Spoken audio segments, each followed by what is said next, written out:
राजा वीरेंद्र अपने खुशहाल राज्य पर बहुत प्यार और अक्लमंदी से राज करते थे। उनकी प्रजा उनसे बहुत प्यार करती थी।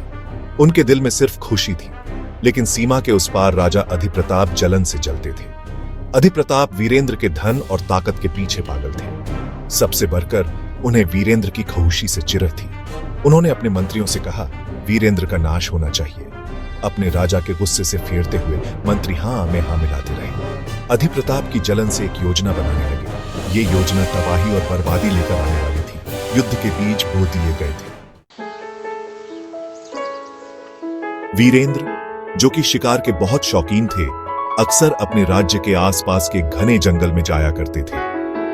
एक दिन उनको एक बहुत ही खूबसूरत युवती मिली। उसका नाम था अंजलि। उसकी आंखें हजारों सितारों की तरह चमकती थीं। उसने राजा का दिल जीत लिया। उन्हें नहीं पता था कि अंजलि अधिप्रताप की बेटी थी। वे घंटों बातें करते रहे। उनकी हंसी पेड़ों में गूंजती रही।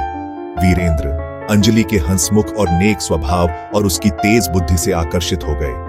उन्हें अपने दिल में यकीन हो गया था कि उन्हें अपना जीवन साथी मिल गया है। लेकिन उनका ये नया प्यार एक नाजुक फूल की तरह था, जिसे अंदाजा नहीं था कि नीचे कितने कांटे छुपे हुए हैं। पेड़ों में गूंजती रही। वीरेंद्र अंजलि के हंसमुख और नेक स्वभाव और उसकी तेज बुद्धि से आकर्षित हो गए। उन्हें अपने दिल में यकीन हो गया था कि उन्हें अपना जीवन साथी मिल गया है। लेकिन उनका ये नया प्यार एक नाजुक फूल की तरह था, जिसे अंदाजा नहीं था कि नीचे कितने कांटे छुपे हुए हैं। वीरेंद्र अपने दिल में पनप रहे प्यार को और नकार नहीं पाए और उन्होंने अपने दिल की बात कहने का फैसला किया। वो अंजलि को ढूंढने निकल पड़े। उनका दिल उम्मीद और डर के मिश्रण से जोरों से धड़क रहा था। जब वो उनसे मिले तो उनकी ब्यूटीफुली सूरज से भी तेज लग रही थी। अंजलि, उन्होंने कहा। उनकी आवाज थोड़ी ट्रेम्बलिंग रही थी। जब से मैंने आपको पहली बार देखा है, मुझे पता था। उन्होंने अपने दिल की सारी बात कह दी। उनके शब्द उनके प्यार को बयां कर रहे थे। अंजलि उनकी बातें सुन रही थी। उनके गाल गुलाबी हो रहे थे। उनकी आंखें हैरानी और प्यार से भरी हुई थीं। जब वीरेंद्र ने अपनी बात खत्म की तो अंजलि की आंख से एक आंसू बह निकला। यह खुशी का आंसू था। उन्होंने भी अपने प्यार का इजहार किया। दोनों मिलने लगे। एक दिन वीरेंद्र अपने प्यार का इजहार करने के लिए अंजलि के महल गया। जैसे ही उसने अपने प्यार का इजहार किया, अधिप्रताप के सैनिकों ने वीरेंद्र को घेर लिया। अधिप्रताप को पता चल गया कि यह राजा उसकी बेटी से प्यार करता है।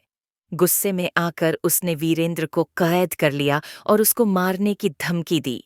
परंतु अंजलि ने अपने पिता से अनुरोध किया कि वीरेंद्र को न मारा जाए। अधिप्रताप ने अपनी बेटी के अनुरोध पर वीरेंद्र को जिंदा छोड़ दिया, पर उसे अपने प्रदेश से कैद रखा। वीरेंद्र का एक छोटा भाई था जिसका नाम अर्जुन था।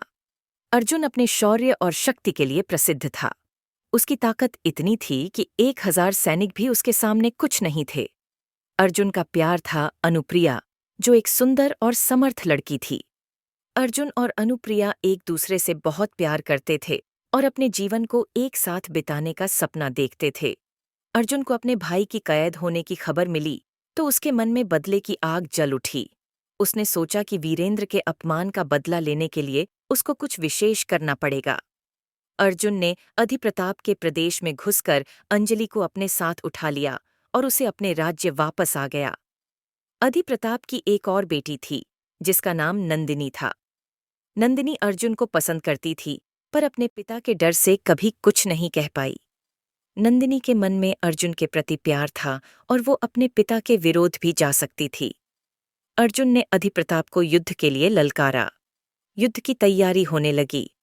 अर्जुन ने अपने सैनिकों को इकट्ठा किया और उन्हें प्रशिक्षण दिया। उसने अपने वीरता और शक्ति से सबको प्रेरित किया और सबको एकजुट किया। अधिप्रताप ने भी अपने सैनिकों को तैयार किया और युद्ध के लिए निकल पड़ा। युद्ध के मैदान में दोनों सेनाएं आमने सामने थीं। अर्जुन अपने सैनिकों को प्रेरित करते हुए अधिप्रताप से लड़ा। अर्जुन और अधिप्रताप के बीच भयंकर युद्ध हुआ। अर्जुन की शक्ति और वीरता के आगे अधिप्रताप टिक नहीं पाया और उसको हार का सामना करना पड़ा। इस युद्ध में अधिप्रताप मारा गया और उसका राज्य भी अर्जुन का हो गया। युद्ध के बाद वीरेंद्र को रिहा कर दिया गया। वीरेंद्र और अंजलि ने मिलकर अपने राज्य में शांति और सुख का राज्य स्थापित किया। अर्जुन ने भी अपनी प्रेमिका अनुप्रिया से शादी की। अर्जुन और अनुप्रिया ने अपने जीवन को खुशी से जीना शुरू किया और वीरेंद्र के साथ मिलकर अपने प्रदेश को और भी समृद्ध बनाया। नंदिनी को अपने पिता की मौत का गम था, लेकिन उसने अपने दिल के अरमान को दबाकर अपनी बहन अंजलि और अर्जुन के सुख में अपना सुख देखा। यह तो सिर्फ कहानी का पहला भाग था। नंदिनी के मन में जहर दबाए थे जो अभी तक सामने नहीं आए थे। अनुप्रिया की गुप्त बातें अभी भी खुलनी बाकी हैं। क्या सच में सब कुछ ठीक हो गया है या फिर किसी बड़े तूफान की आहट थी? जानना है तो इसका अगला भाग देखें। भाग 2। अनुप्रिया और नंदिनी के राज जल्द ही आ रहा है।